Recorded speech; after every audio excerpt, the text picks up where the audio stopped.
ไงเอลีเนาะอันเนี้ยปลาธรรมชาติบนนี้นะโอ้ค่ะ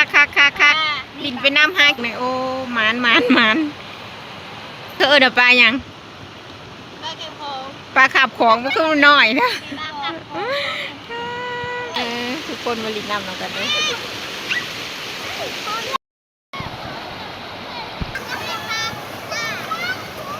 น้ำแรงๆอยู่เซ่พี่น้องผู้ลินกระลินผู้ตึกกระตึกปลากระปุกหัวซิมีหรือบ่อนี่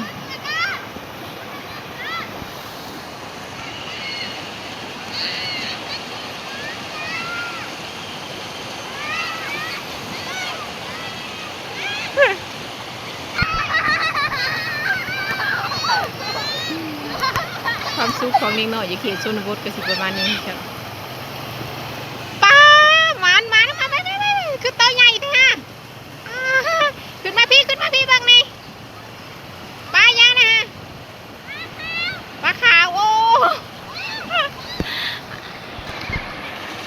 ปลาดีใจพากันได้ปลาใหญ่ผู้นาลูกก็ขึ้นมาเบิ่งมาเบิ่งปลายังไงปลาขาวสองตัวเลยไงเอลีเนาะอันเนี้ยปลาธรรมชาติบนนี้นะ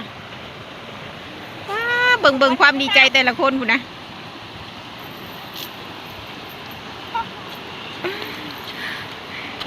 โอ้ค่ะกินไปน้ำหากินไปน้ำใส่ปลาเข็มของไข่นี่เอาเองเลยปลาปากบนปลานี่ปลาตัวที่สองโยกให้กล้องเบิ่งแน่ให้เพิ่นเบิ่งแน่โอ้หมานชุบเจ้าก็จะพาลงไปลินกวนแล้วมั้ยเบิ่งฮะโอ้ได้เนาะลาบกินเนาะมาเลยอันนี้เขาเดี๋ยวปลายังปลาเข็มของ ปลาขับของมันก็น้อยนะเอายังบ่แล้วยังปื้บยังปิ่นกับปลาอยู่ไปตึกต่อ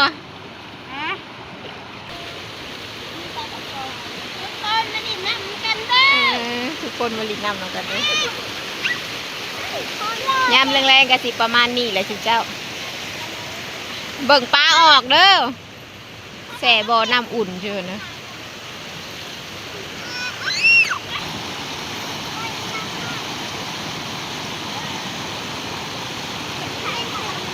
แต่ละมือแต่ละเดย์ก็สิมาหากินแต่อยู่ในนี่เลยเจ้าเพราะได้อยู่ได้กินอยู่เลย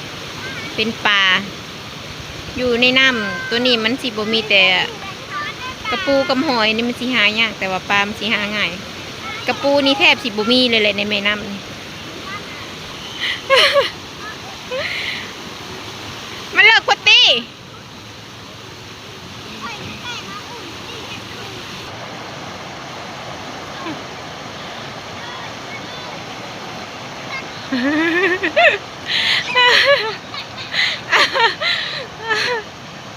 มาลินน้ำกันเด้อทุกคนมาลินกับเด็กๆนี่มาเบิ่งบรรยากาศอยู่เขตนอกอยู่บ้านนอกบ้านนามันก็สิประมาณนี้แหละแต่ละมือ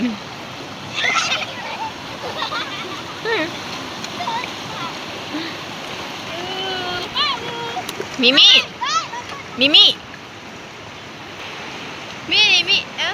ว่าแต่เจ้าของลงมาอันนี้กันยาวๆอยู่คือกันเพื่อน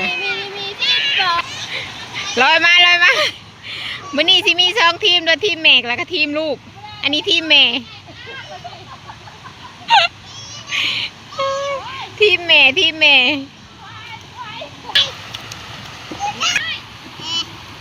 พันษา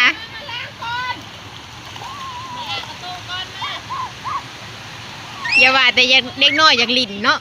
อีโปมันก็ลงคือกันยิ้ม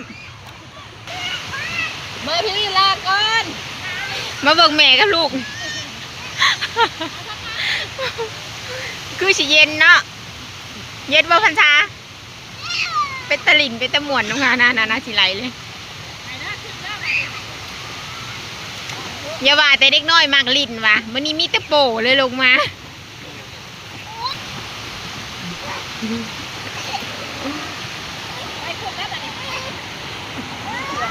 น้ำเริ่มบกเริ่มแห้ง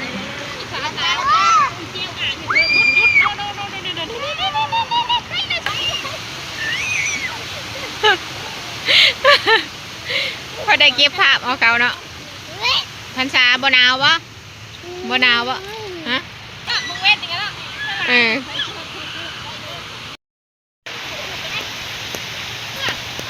เป็นชุดงามมาดิกูมาตะลินน้ำโอ้ยอย่ามาบังดูบุ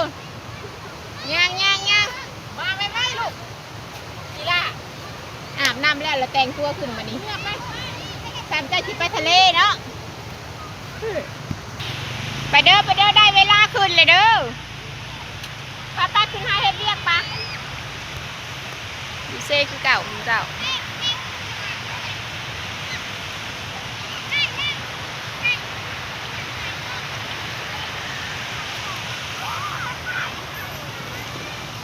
ลงมาเบิ่งเด็กน้อยตึกปลามานี่ดูเซ่เด็กน้อยลิงน้ำตึกปูตึกปลา